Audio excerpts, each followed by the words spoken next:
भारतीय राजनीति पढ़ते हुए आज हम थोड़ी सी चर्चा करने वाले हैं बजट के बारे में कि किस अनुच्छेद के तहत बजट जो है वो पेश किया जाता है, या किस अनुच्छेद के तहत बजट की परिभाषा लिखी गई है, या किस अनुच्छेद के तहत केंद्रीय बजट होता है और किस अनुच्छेद के तहत राज्य बजट पेश किया जाता है।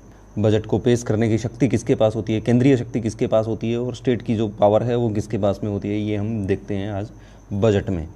तो सबसे पहले हम देखते हैं कि बजट की डेफिनेशन क्या होती है। एक्चुअल में बजट किसको कहा जाता है। बजट हम अगर सीधे तौर पे पहचानें कि बजट क्या है, तो हम ये कह सकते हैं कि आय और जो व्यय है, यानी इनकम एंड जो खर्च का ब्यौरा है, उसको नियंत्रित करके और मौद्रिक नीतियों को व्यवहारिक बनाया जाता है। और बजट, सीधे सीधे बजट की परिभाषा अगर हम कहें तो ये है कि एक भावी समय की, यानी आने वाले टाइम की, एक वित्तीय वर्ष की एक निश्चित अवधि के लिए आय और जो व्यय है उसका एक विवरण प्रस्तुत किया जाना ही बजट कहलाता है। यानी आय व्यय का खर्चा प्रस्तुत करना एक भावी निश्चित अवधि के लिए, एक निश्चित अवधि के लिए आय और व्यय का खर्च प्रस्तुत किया जाना क्या कहलाता है, बजट कहलाता है।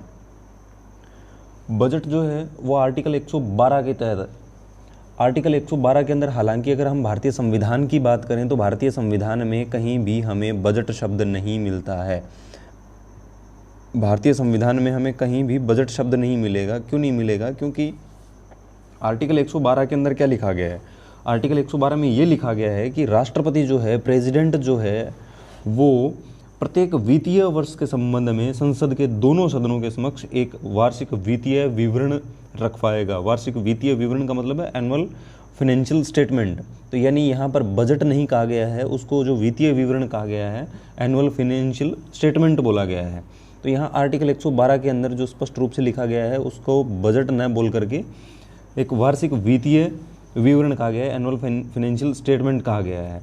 यानी अब दूसरी चीज़ जो निकल के आती है वो है वित्तीय वर्ष। वित्तीय वर्ष, हम अगर भारतीय वित्तीय वर्ष की बात करें तो ये अप्रैल से 31 मार्च का होता है। 1 अप्रैल टू 31 मार्च हमारा वित्तीय वर्ष शुरू होता है और 31 मार्च पे हमारा वित्तीय वर्ष खत्म होता है। यही जो आर्टिकल 112 के अंदर जो लिखा गया है, उसी वार्षिक वित्तीय विवरण में सरकार की प्राप्तियों और खर्च का ब्यौरा होता है। यानी सरकार की इनकम का और सरकार ने जो भी खर्च किया है, जो भी व्यय किया होता है, उसका विवरण होता है, और यही बजट कहलाता है। यानी जो फिनेंशियल स्टेटमेंट है वही बजट कहलाता है। लेकिन सीधे तौर पे अगर हम कहें तो आर्टिकल 112 के अंदर बजट शब्द का उल्लेख जो है वह नहीं किया गया, बजट शब्द नहीं यूज में लिया गया है। सामान्य अर्थ में हम कहें कि बजट वार्षिक आय और खर्च का विवरण होता है। सीधे सीधे शब्दों में अगर हम कहें कि आर्टिकल 112 में डेफिनेशन क्या लिखी हुई है, तो वो ये है कि बजट जो है वो वार्षिक इनकम और खर्च का जो विवरण है वही बजट कहा गया है। अब जो बजट है उसकी विशेषताएं क्या बताई गई हैं। बजट की विशेषताएं हैं कि बजट की जो मेन विशेषताएं हैं वो ये हैं कि एक तो संभावित, बजट के अंदर सब कुछ संभावित होता है, कि संभावित आय का और संभावित खर्च का, इन दोनों का एक अनुमान लगाना होता है। संभावित आय, इसकी विशेषता यही है कि संभावित आय और खर्च का, दोनों का, प्रस्तावित खर्चों का वर्णन करना होता है। सरकार की जो वित्तीय नीति क्या रहेगी, सरकार की वित्तीय नीति क्या रहेगी, इस नीति की व्याख्या करना रहता है। और सरकार के प्रमुख योजनाओं की जो जानकारी है वो प्रदान करना रहता है। जो भी उद्देश्यप्रद जो भी योजनाएं होती हैं उनकी जानकारी देना बजट के अंदर रहता है। वार्षिक बजट किसी भी सरकार की कार्यशैली, चिंतन और नीति और परिपक्वता को दर्शाता है। वार्षिक बजट जो भी होता है वो ये दर्शाएगा कि जैसे सरकार जो है वो, उसकी कार्यशैली क्या है, उसका जो वर्किंग टाइप है वो कैसा है, वो किस प्रकार से सोचती है, उसकी नीति क्या है, उसकी परिपक्वता क्या है, इन सभी चीज़ों के बारे में बजट के अंदर मिलता है। क्योंकि जो आम बजट होता है, जो भी बजट रहेगा, जो भी आम बजट होता है, वो सबसे ज़्यादा जो इफेक्ट डालेगा वो व्यापक रूप से जनता को प्रभावित करता है, और इसीलिए बजट के अंदर इन चीज़ों का होना बहुत ज़रूरी रहता है। दूसरी चीज़ जो रहती है बजट में वो होता है डिटेल ऑफ द ईयर, यानी वर्ष भर का विवरण।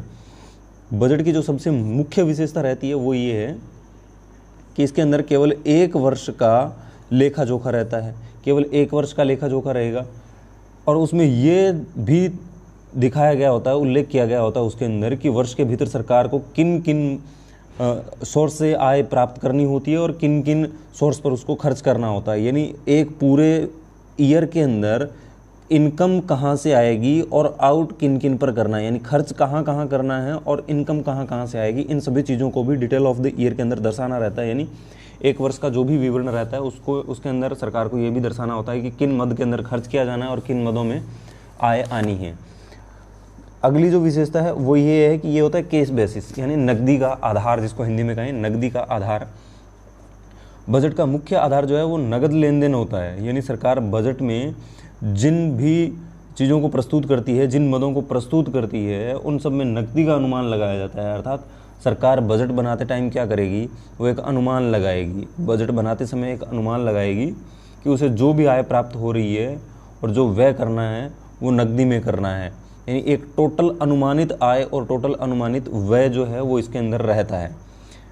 ए बजट फॉर ऑल एक्टिविटीज़, यानी सभी समस्त क्रियाओं के लिए एक बजट होता है। एक तो आर्थिक समानता, जैसे आर्थिक समानता और स्थिरता के लिए ये सबसे बहुत ज़रूरी होता है, यानी आर्थिक समानता लेकर आनी है, आर्थिक स्थिरता लेकर आनी है, तो ये सभी बहुत आवश्यक है कि सभी आर्थिक क्रियाओं के संपादन के लिए एक ही बजट होना चाहिए, क्योंकि सभी अगर आर्थिक क्रियाओं के लिए अलग अलग बजट होगा तो फिर समानता जो है वो नहीं आ पाएगी।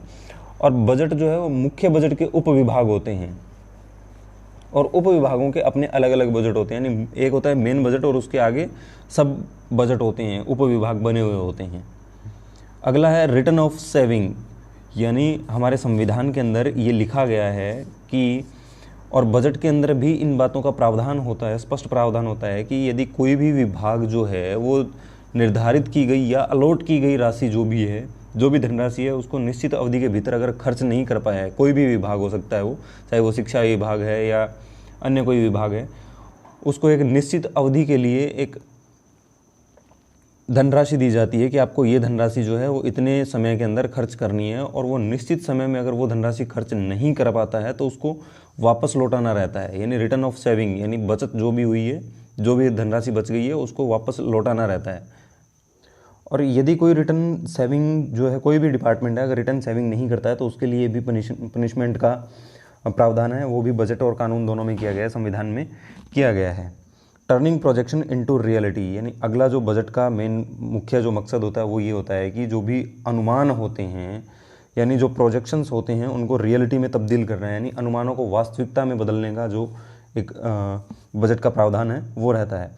बजट जो है वो एक वर्ष के पूर्व के होते हैं, यानी आज अगर 1 अप्रैल है तो वो अगले 31 मार्च तक चलेगा ये बजट।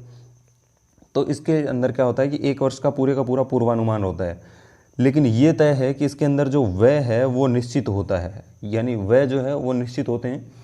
अनुमान एक वर्ष पूर्व के होते हैं और व्यय जो है वो एक वर्ष के बाद के होते हैं। अतः बजट जो है वो अनुमानों को व्यवहारिक बनाने के लिए सभी संभव जो प्रयत्न है वो किए जाते हैं, यानी बजट जो है वो ठीक तरीके से रहे। तो ये होती है बजट की मेन विशेषताएं कि एक बजट के अंदर किन किन चीज़ों का मुख्य रूप से विवरण रहता है। उसके बाद में पढ़ते हैं टाइप ऑफ बजट। अगर हम टाइम के आधार पर बात करें तो बजट को फिर से 3 भागों में बांटा गया है।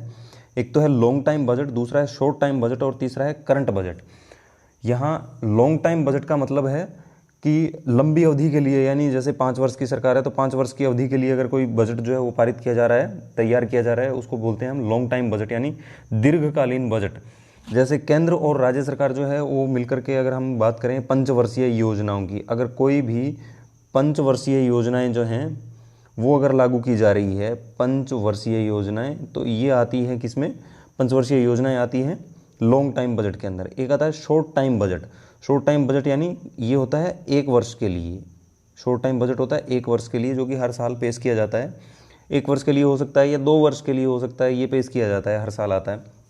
और केंद्र और राज्य सरकार का वार्षिक बजट जो वित्त वर्ष है वो अप्रैल से मार्च के लिए तैयार किया जाता है। एक होता है चालू बजट।